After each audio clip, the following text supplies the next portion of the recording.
¿Qué había dentro de él para que todos lo trataran como el centro de la mayor promesa jamás hecha? Poca gente sabe. Estamos hablando del Arca de la Alianza, el artefacto que, según la Biblia, mantenía el contacto directo entre Dios y los hombres. ¿Alguna vez te has preguntado cómo fue construida realmente y por qué solo algunos tenían permiso para acercarse? Y más aún, ¿será que su verdadero propósito era solo proteger piedras sagradas? ¿O había allí un secreto capaz de transformar por completo la manera en que Israel veía lo divino? ¿Por qué tantas instrucciones detalladas? ¿Por qué tanto temor y tanta reverencia? Pocas veces, alguien explica que el arca fue hecha para ser más que un símbolo. Era una puerta de acceso a lo sagrado, a lo invisible, al poder absoluto, y entre todas las ceremonias, batallas y milagros, su papel quedaba escondido detrás de cortinas, rituales y advertencias severas. Al final, ¿qué sucedía cuando se usaba? ¿Por qué solo una pequeña élite presenciaba sus misterios, mientras el pueblo apenas podía soñar con lo que había dentro? ¿Sabías que incluso el simple acto de transportarla involucraba pasos calculados y nunca improvisados? Un error podía ser fatal, y hasta hoy,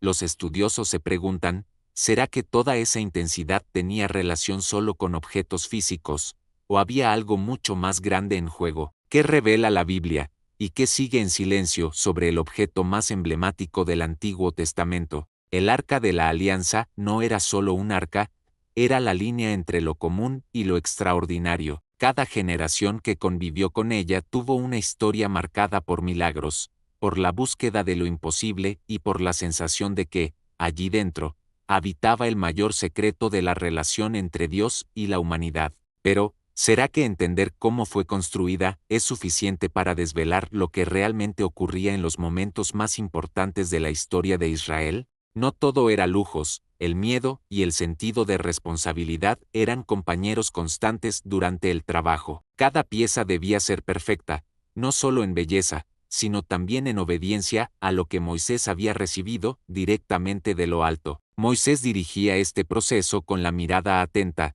cargando la atención de quien sabía que los errores podían traer consecuencias graves para toda la comunidad.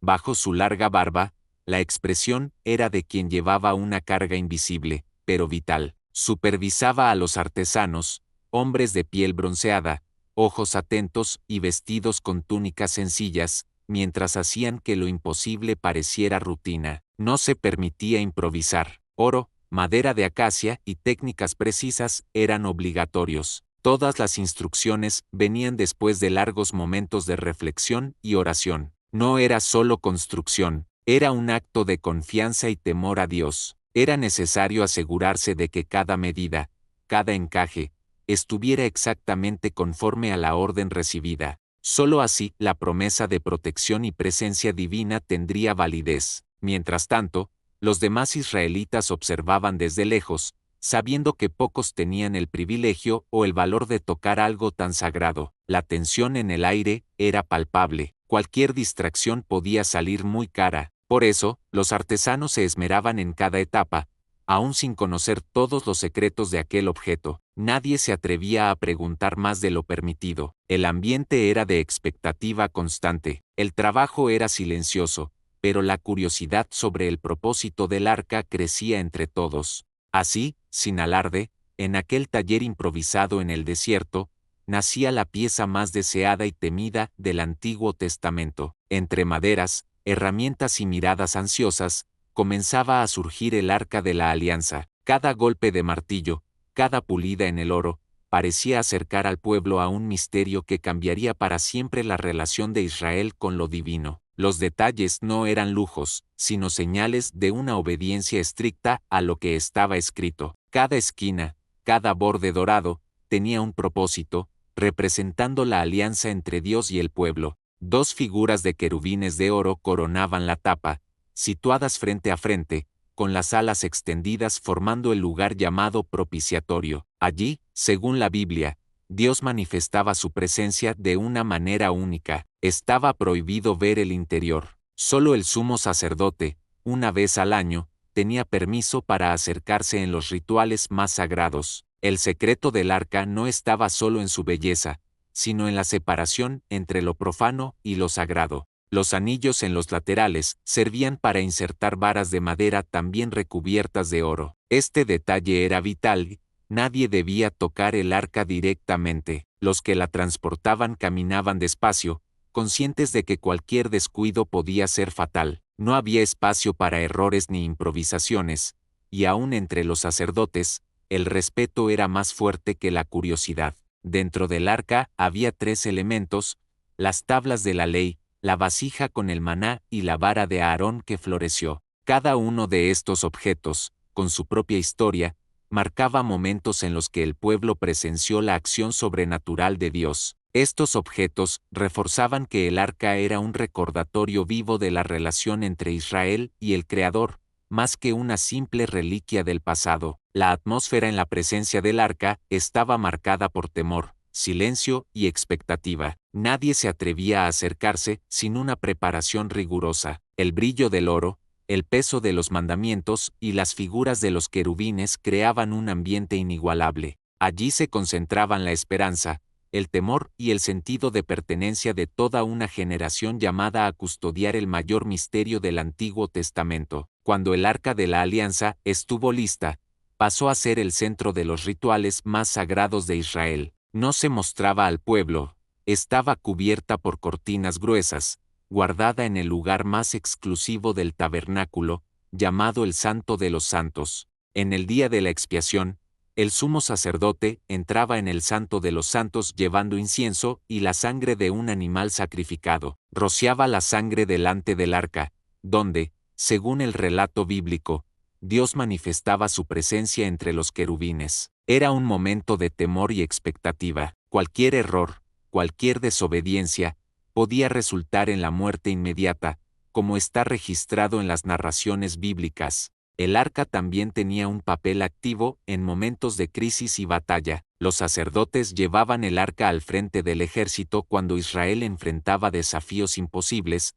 Jericó solo cayó después de que el arca fuera llevada en procesión alrededor de los muros. Nadie se atrevía a tocarla directamente. Las varas de transporte protegían a todos de consecuencias fatales. La presencia del arca daba valor y transmitía una certeza: el favor divino estaba con el pueblo. Incluso los más valientes temían acercarse sin permiso. Hubo ocasiones en las que la curiosidad llevó a castigos severos. Cuando alguien intentó investigar o tocar el arca sin autorización, las consecuencias eran inmediatas y drásticas. Estas historias aumentaron aún más el misterio y el respeto alrededor del arca, haciendo que su función fuera todavía más impactante. En la vida cotidiana de Israel, el arca era símbolo de protección, milagro y advertencia. Su papel iba más allá de lo material, era un puente entre la humanidad y lo divino. Lo que ocurría ante el arca nunca era banal. Allí se concentraba toda la expectativa espiritual,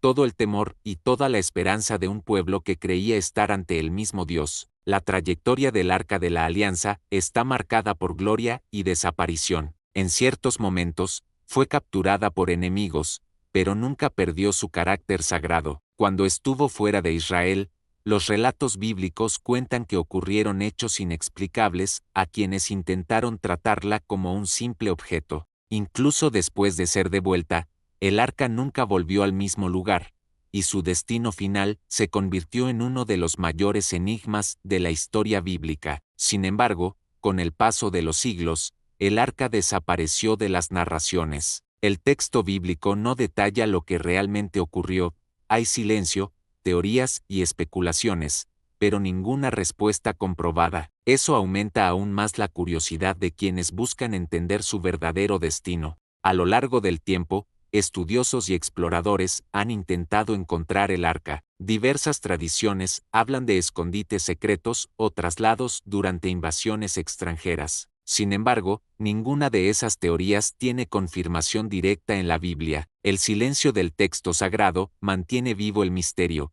y, de cierta forma, protege la esencia del arca como símbolo de la presencia de Dios entre el pueblo, no solo como una reliquia de un pasado glorioso. Aunque su paradero físico permanezca oculto, el significado espiritual del arca sigue siendo inigualable para la fe y la identidad de Israel. Ella personifica la búsqueda de lo divino, la seriedad de la alianza y la necesidad de respeto ante lo sagrado. La falta de respuestas concretas deja una última reflexión. ¿Será que el misterio en sí es parte de la enseñanza dejada para las futuras generaciones, invitando a la reverencia y a la búsqueda sincera de lo eterno? El fascinación por el Arca de la Alianza atraviesa generaciones, conecta investigadores, inspira artistas y desafía la imaginación hasta hoy. Toda la curiosidad sobre los detalles, los usos y el paradero del arca revela más que una obsesión por reliquias, muestra la inquietud del ser humano ante lo sagrado y lo desconocido. Al final, tal vez no sea la respuesta en sí misma, sino la invitación a buscar, la que compone el verdadero misterio del arca. El camino del Arca de la Alianza termina sin respuestas claras, pero su legado permanece vivo en la imaginación y en la fe de millones. ¿Qué crees que hubiera pasado si el arca apareciera inesperadamente en los días de hoy? ¿Sería una señal, una advertencia, o solo un recordatorio de que el mayor misterio de la historia bíblica aún espera a quien se atreva a buscar? Cuéntalo en los comentarios. ¿Cuál es el secreto más fascinante que ves en la historia del Arca de la Alianza?